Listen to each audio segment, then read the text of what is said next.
Welcome to Pario magazine, where I chat with individuals who have a desire to create. Today, I'm joined by the host of Australia's preeminent Nintendo podcast, The House of Mario.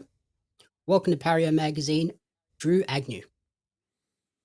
Thank you very much for having me. Really, been looking forward to having this chat. So, yeah, see what I can dig up from the back of my brain somewhere. It's a pleasure to have you here. So, we're here today to sort of chat about your journey through the world of content creation and podcasting. Before we dive into that, though, do you want to sort of give our audience a brief little intro as to who Drew is away from gaming, cameras, microphones? Oh well, yeah. What am I away from the microphone? I look when you're not seeing me on the screen, I'm just invisible. I just appear here, then I just disappear, and I appear back on Monday night, and that's all. That's all I do. No, but apart from being a massive gamer and a podcaster, not a massive podcaster, just a massive gamer. I'm a dad. Got a 2-year-old and got a new baby on the way coming July. So It's a good month. a lot of Good my month. time goes into being a father. Yeah, absolutely. That's your birthday as well, is it? July. Yep.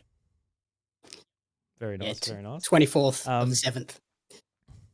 24th. Yeah, my kid's going to be at the start of July, if not the end of June. I'm a little bit worried because she might come on June 14th, which is my birthday. She can stay away from Dad's birthday. Mhm. But yeah. Apart from being a dad, I grew up on a farm, and I work on it with my mum and dad, and also shearer as well, sheep shearer, and yeah, that sort of occupies my work life. But apart from that, I'm just all about family and video games when it comes to what I really enjoy and what makes me look forward to getting out of bed. Very nice. Nice and busy, balancing a lot of different aspects of your life. I do like the contrast there between farm life and then gaming and podcasting. I feel like they're very different worlds. Yeah. It's hard to find people around here with like the same enthusiasm I have for video games. It's a little bit rare, but there is one guy. He's probably in his 50s or so. He's got like a massive gaming collection, which is cool. But apart from that, everybody's talking about fishing and stuff. But I love fishing and forward driving and that stuff. But it's not quite up there with gaming for me anyway. Is that sort of search for people to have these gaming conversations, is that what led you down this podcasting content creation path? Yeah, I would say a little bit of it is. A lot of it started off with just because, from the moment I got a Game Boy Advance SP when I was 9, I was just smitten with video games, and it's Nintendo that got me into gaming and it eventually led to playing PlayStation, Xbox, PC, and all of that type of stuff. And I was just, whenever I was with friends, I was always talking about Nintendo and games. And it was even to the point where one of my friends was like, man, all Drew talks about is gaming stuff. And to be fair to that friend, it's what we had in common. I'm sure I could have talked about other things as well, like sport or soccer or all these other things. But he pretty much only played video games. So that's my little bit of self-defense against my good friend from when we were 10 years old. But my best friend Bryce, who I've known since primary school, we always get together and we're always talking games, always playing games, and that eventually led to wanting to just talk about that and share that with a community of people, and that's what eventually led to it. Apart from just like my, I guess, passion for podcasting in general, which I absolutely love listening to podcasts, and eventually wanted to dip my toe, and Nintendo was sort of the topic I was easily most passionate about. And what was it specifically about Nintendo that drew you in so much? I think it was I think it was a very smart sort of easing in period that Nintendo does with sort of their IP.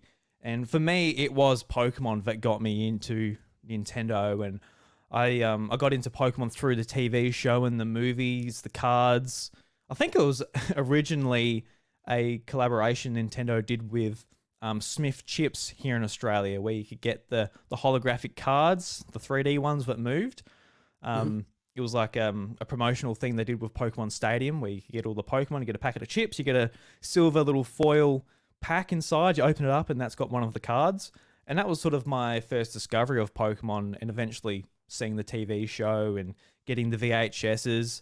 Getting I've got a really memorable picture of me and my grandfather, me holding like my favorite teddy and the Pokemon VHS, and I was obviously very proud of it at the time. I had to display it in our like family photo for whatever reason, and finding out that Pokemon, they're actually video games. That's interesting. So we were reading in an issue of K Zone, which is a kids magazine here in Australia, and all my friends were like, "Oh, are you going to get this Pokemon game, Drew?" And I had no idea Pokemon was a video game, but I was trying to fit in, like I knew I was a part of the know.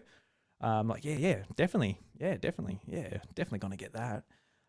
So my Christmas wish list that year was a Game Boy Advance SP and a copy of Pokemon Sapphire, and it was pretty much off to the races from there. Really loved the Pokemon games and dabbled with Mario World on the Game Boy Advance, and that got me into Mario and playing more Mario games, and eventually getting my, I guess, first home console, which was the Wii, and getting Twilight Princess, WarioWare, and just exploring Nintendo franchises from there, and pretty much never stopping since.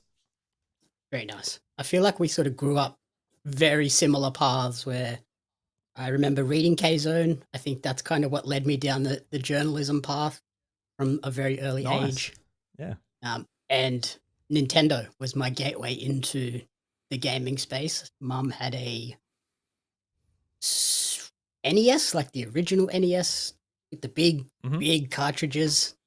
And Mario was my first game that I can ever remember playing, and played all those. Got an SNES. Then I think we jumped to PlayStation and been on that path the whole way. Yeah. It's interesting when I say to people like, oh, the Wii was my, I guess, first like home console. But even the Wii at this point, it's getting up to 20 years old. It's like 18 years old at the moment. Like even that console is pretty dated. It's like easily retro at this point, it sounds weird to say, but yeah, I That was does sound 12 wild. or 11 when it came out. Yeah, it sounds absolutely crazy, but always loved like going to my friends' places and playing like Nintendo 64. All of my friends seem to have a Nintendo 64, and which it kind of I was so surprised when I found out the PlayStation 1 like outsold it by like 70 million units. I'm like, really? I knew one person with a PlayStation 1 in my little friend group, and everyone else had a 64. It's funny how like I guess your inner circles work especially when you're a kid, when you go to school. Like I guess the PlayStation sort of appealed to the older demographic, a little bit more expensive, played CDs, all of that stuff you want with your stereo, but all we want to do was play Pokemon and Mario and Zelda. That's all we really wanted to do as a kid. Yep. But yeah. So then you mentioned podcasting is a big passion of yours, like listening to podcasts and things like that. Obviously, Nintendo was another big passion. Was the Nintendo-centric show always the vision that you had entering into the world of podcasting, or did you look at other options before then settling back on this Nintendo? I think we came to that conclusion pretty quickly. I wanted to start a podcast, and I threw the idea to Bryce, and we had those discussions. Do we want to do a gaming podcast? Just talk about everything? Do we want to do Nintendo? And those were pretty much our options. Let's just talk about whatever and have fun, or just nail down on Nintendo.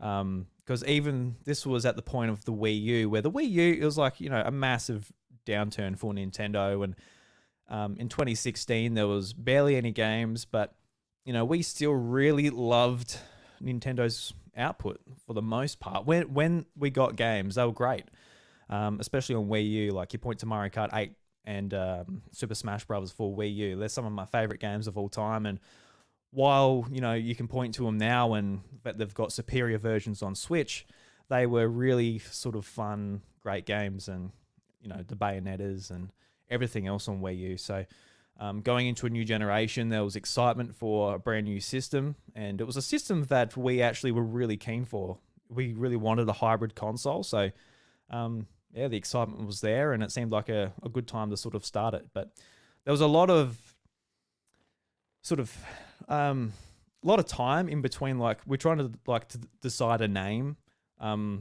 Whenever I come up with a new podcast, it's always the hardest part to actually name Hmm. name the podcast. So I think it took us maybe like 5 months or something between saying, yeah, let's do it, to like, all right, let's get it sorted out, and eventually coming up with the House of Mario, which I think was like the second or first name I actually wrote down on a piece of paper, but it took maybe a little bit to warm up to it, or something like that. But yeah, it's been fun. Nintendo pretty litigious with their IPs. No issues with the House of Mario name. Not with the podcast itself. So yeah, the podcast had no worries whatsoever. Never had a takedown or anything like that. You know, for the most part, I think, especially on the podcasting space, it's so hard to get taken down on YouTube. Obviously, Nintendo's known for taking down gameplay videos and, you know, monetizing stuff, and, you know, it's a nightmare, especially back in 2016. This is when they were trying to do the Nintendo Creators Program and take most of the percentage. So yeah, it was sort of like a weird time to get into making Nintendo content, but for the most part, you know, podcasting was a little bit out under the radar. You got to go on Apple Podcasts for the most part. There was no Spotify podcasts then, for example. That sort of boom hadn't happened yet, you know, with COVID, and even before that with Joe Rogan signing. That's when, like, you know, podcasts has become like real mainstream with a bunch of tools that are a lot more accessible as well.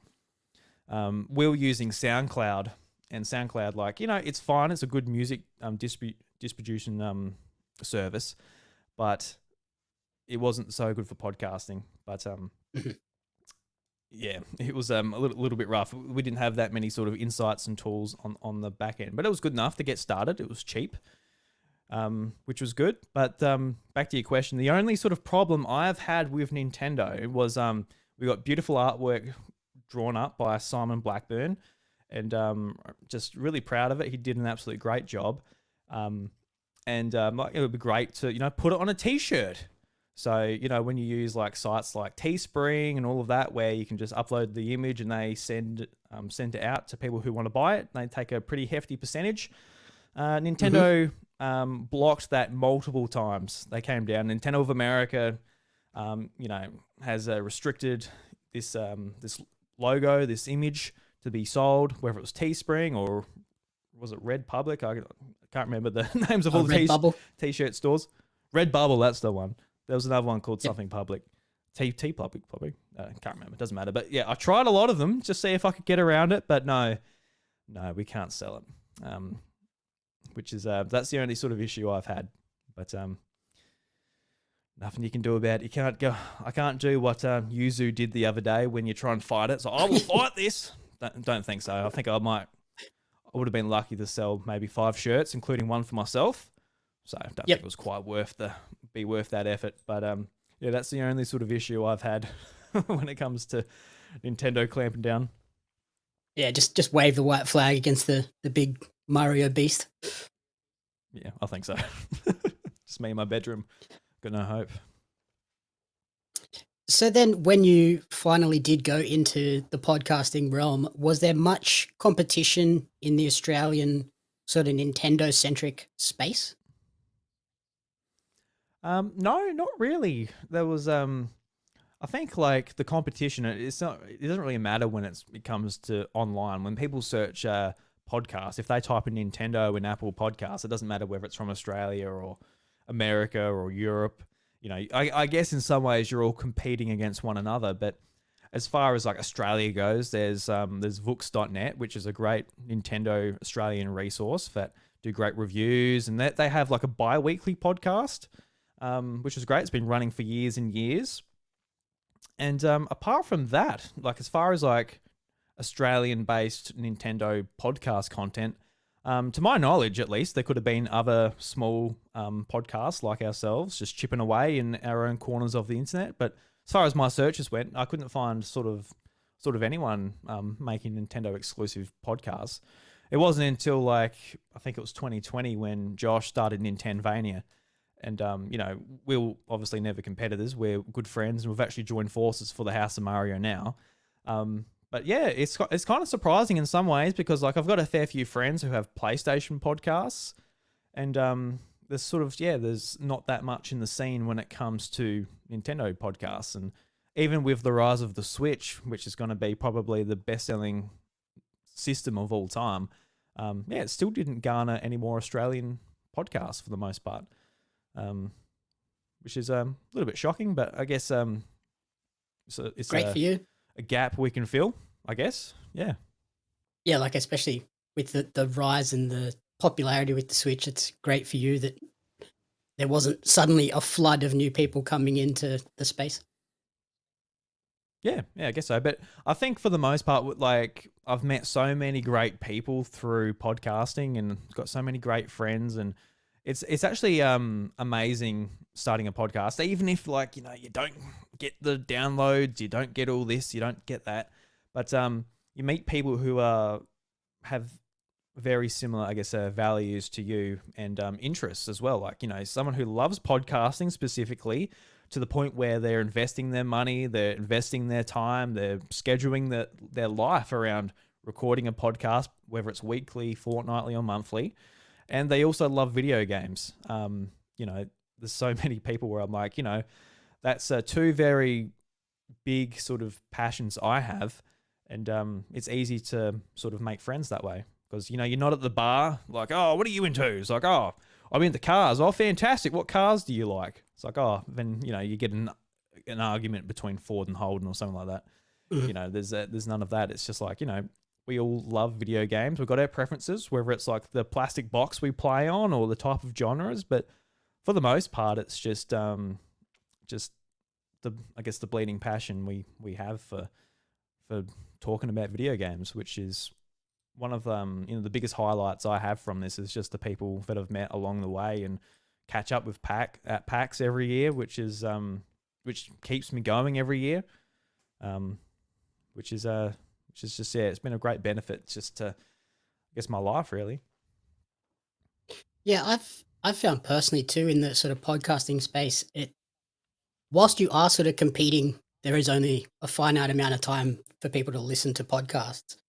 I've found that a Mm. lot of the other podcasters I've spoken to, it's not really that competitive. It's like, let's all help each other and do guest spots on other people's shows and stuff like that. And yeah, it's much more Yeah, friendly and welcoming than perhaps it looks from the outside.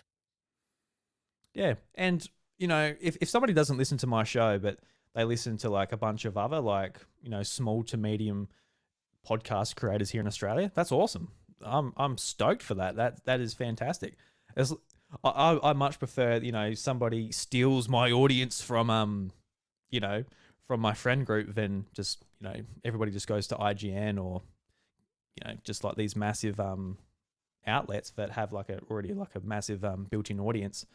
I just want just our like I guess friendship group to grow and all of that, and new people to come in as well. It's awesome when you see new people come in and give podcasting a go because it's easier than ever, but at the same time you still got to buy like $100 microphone if you want it to sound I guess good, and as well as like you put yourself out there. A lot of people you're not talking to an audience just in your day-to-day life.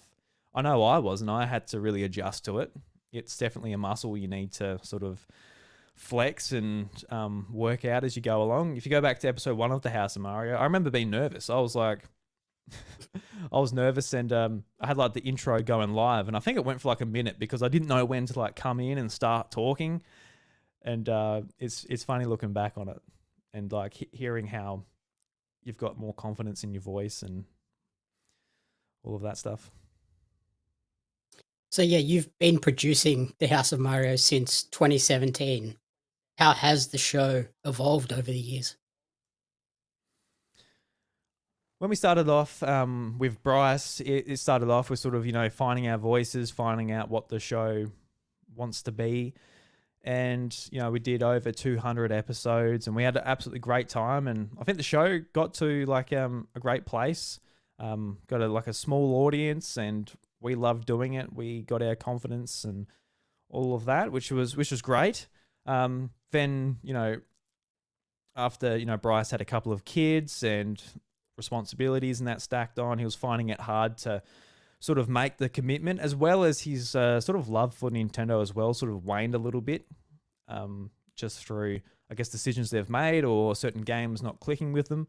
And after 5 years or so, that's fair enough. Things change, and he decided to sort of step away, and that sort of left me like, all right, well, what do I do now? So I went through sort of a phase of doing it by myself, doing a solo show. I'd done a couple, when Bryce had been, I guess, like, busy or couldn't make it that week. I'm like, all right, well, I'll just record by myself if I feel like doing it and I don't have the sort of time to get a guest and organize all that thing. Hmm. And I quite enjoyed it. I really did enjoy doing it solo and just getting my thoughts out there and organizing sort of, a podcast schedule around it. It was a lot of fun, but I think when I went from doing it with somebody else who was, quite liked, and a lot of our audience, love Bryce. He's an amazing person. He's my best friend.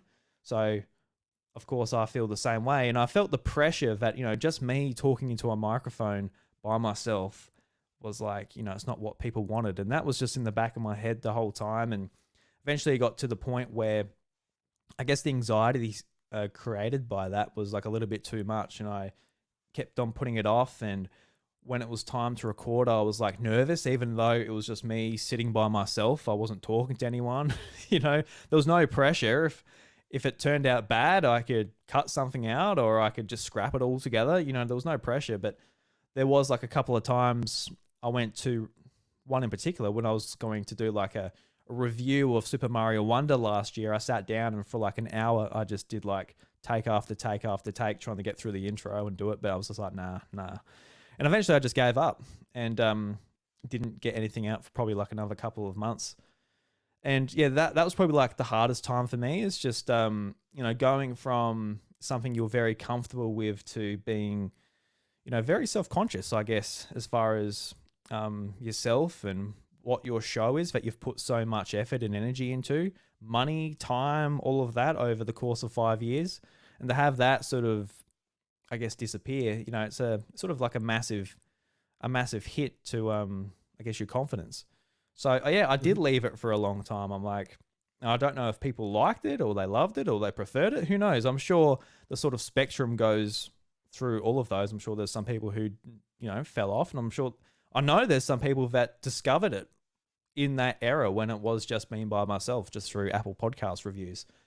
But earlier this year, I made the decision. I'm like, all right, I need just some stability where I can just be like, all right, I'm going to sit at the computer Monday nights and record an episode and not have to worry about me just talking to myself and the anxiety that comes from that. So I decided to ask Josh Tunig, who runs his own Nintendo podcast, Nintendvania, whether he would like to join me and be my co-host on the House of Mario, because over the course of the last couple of years, Josh and I have become really good friends, been catching up multiple times each year, talking to each other and doing some sort of spin-off podcasty stuff, whether it was just a little bit here and there for Patreon or some other ideas we've been chipping away at. So he was like the perfect person to ask, and he said yes. So for like, I guess, the last 6 weeks at the time of recording, we've been doing the House of Mario together, and we're sort of in, I guess, in the stages at the moment. We're sort of feeling out what we each want to do.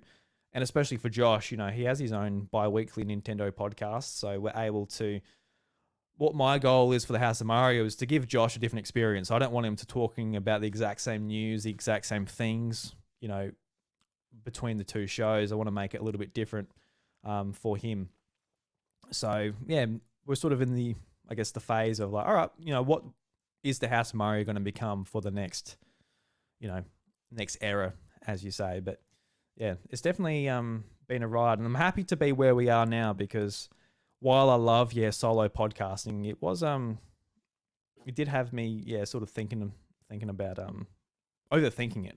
Yeah, definitely overthinking it, which I would like to do solo podcasting again, but have it like with a brand new product instead of actually, trying to retrofit it into what the House of Mario is. Yep. Yeah, sort of on like a sports analogy, it was kind of like you gave yourself the yips by forcing yourself to go in and just do solo show after solo show after solo show.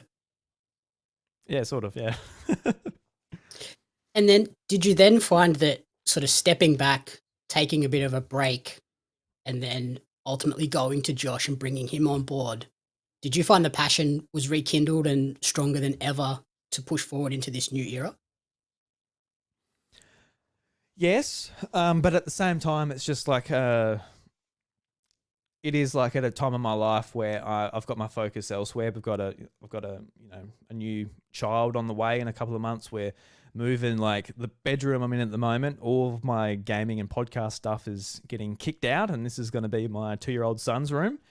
So I guess sort of a lot of stuff on my mind isn't to do with podcasting, and it's strange to be honest. Like, you know, before kids and all of that, a lot of my time was thinking about podcasting and how I can improve the show, how I can, improve myself, new technologies that were coming out, sort of, yeah, just like being really engrossed in podcasting, just the communities and everything about it. But I guess like this year, it has been like, it hasn't really been something I've been thinking about all that much, which is great and is exactly why I needed the co-host. Just so it's like, all right, it's Monday, it's time to catch up with Josh and talk about Nintendo, instead of me being like, all right, I need to go and set up the camera and just talk to it. It's Mhm. it's a lot more of a chore rather than like, all right, it's time to have a beer with a good mate.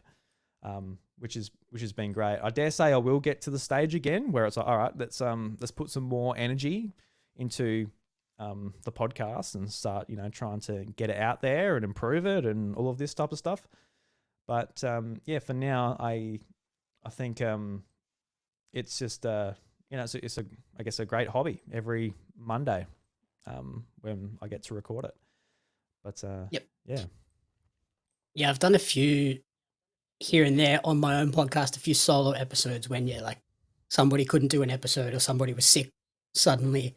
And Mm. I found those by far and away, like you said, they're not necessarily the hardest to like edit and record and all of that stuff. It's actually sitting there, getting your own thoughts together and like just talking to a camera by yourself for however long you go for. Yeah, and some weeks it'll feel great. You'll have a great time. You'll hit the stop record button. You're like, that was great.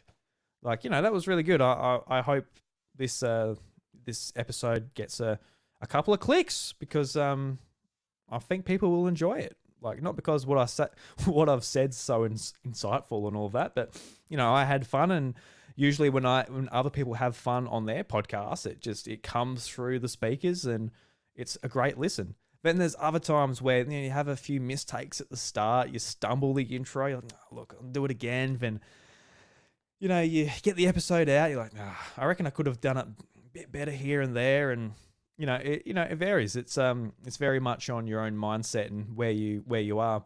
Because if you're having a down day and you jump on with a friend, hopefully they're having a better day than you, and they'll cheer you up, and that Mhm. that's what usually happens when you catch up with mates, and that's the benefit of having a co-host, which I think most podcasters really appreciate. When it comes to indie podcasting, it's just about catching up with your mates. It's a good excuse. Like with Josh, I might talk to him like once a month and a bit of text here and there, but now it's like, I'll see you Monday, mate. I'll see you. Don't you worry. Yep. Unless you're sick, unless I'm sick, unless something's on, we can move plans around. It's not that important, but I'll see you Monday. Yep. Yeah, nice. I find even today, like I do episodes like with my co-hosts and things, and then even afterwards, I sit and go, I could have done that better. Or I'm sitting there doing the editing, and I'm like, why did I say it like that? I could have said it like this. So that's Oh, always a 100%. fun part of podcasting, the perfectionist mode. I'll rewatch this video on your YouTube channel. I'm like, what the hell? Why did I say it like that? How But do that's you just the how do you nature cope of with the like sitting there listening to yourself over and over again with the editing and stuff like that? um, I did get used to it. When anybody hears themselves speak, like it's just like nails on a chalkboard. Sounds awful, but I actually did get used to listening to myself just through editing.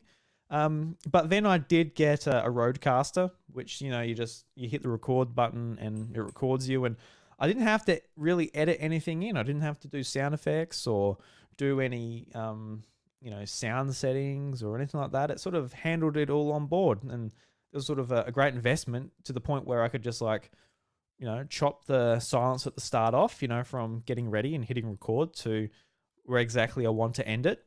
And I didn't have to listen to myself. So when I listen to myself now, from for example, like my wife, she's subscribed to the House of Mario just because, she's nice. She's not into video games at all. She's got no idea what I'm talking about. She's got no interest. But she does use her podcast to get to sleep. And sometimes she'll be listening to, one of her podcasts. It'll end.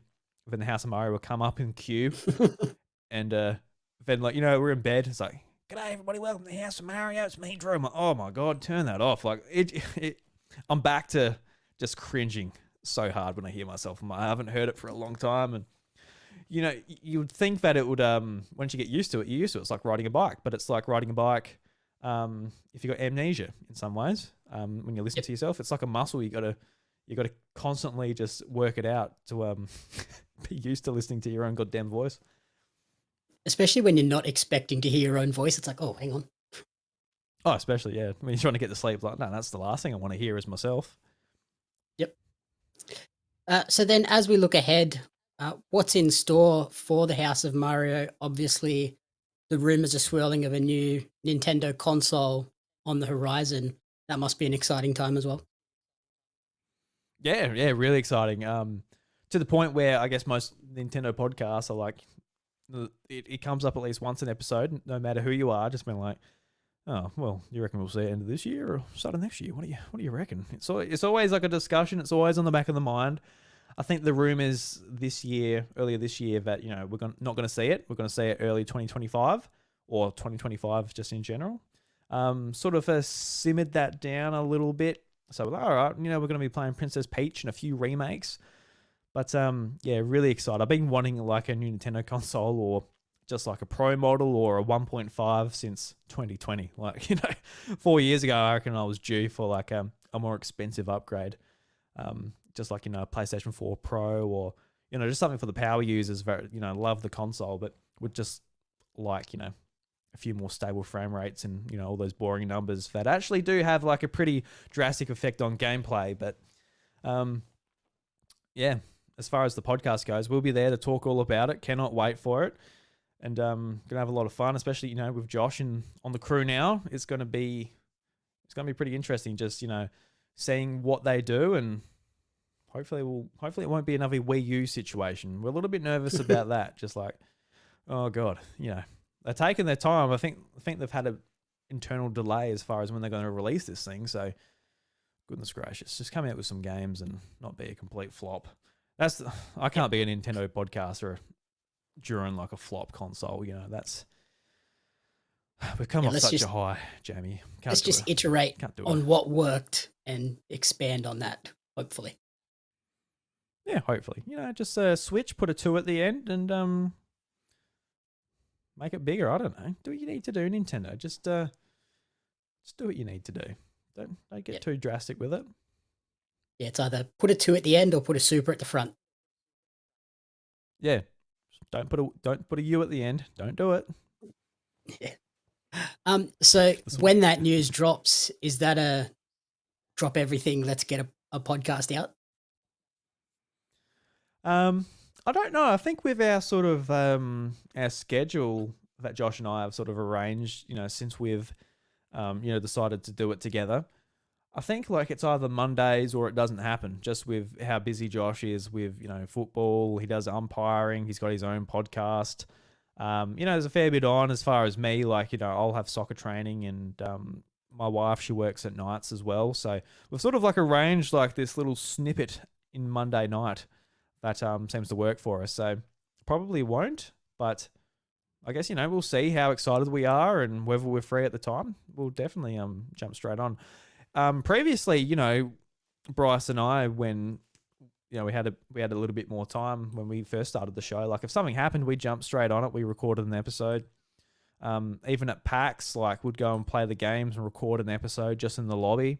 just on a handheld microphone and get that straight up. So definitely at one point I was all about getting stuff up as soon as possible, just to, I guess get there while people are really intrigued and interested in listening to that type of stuff. But yeah, I think these days it just needs to fit around other things in my life because yeah, it's just how it is. Almost 30, so I Yep. guess that's how it works.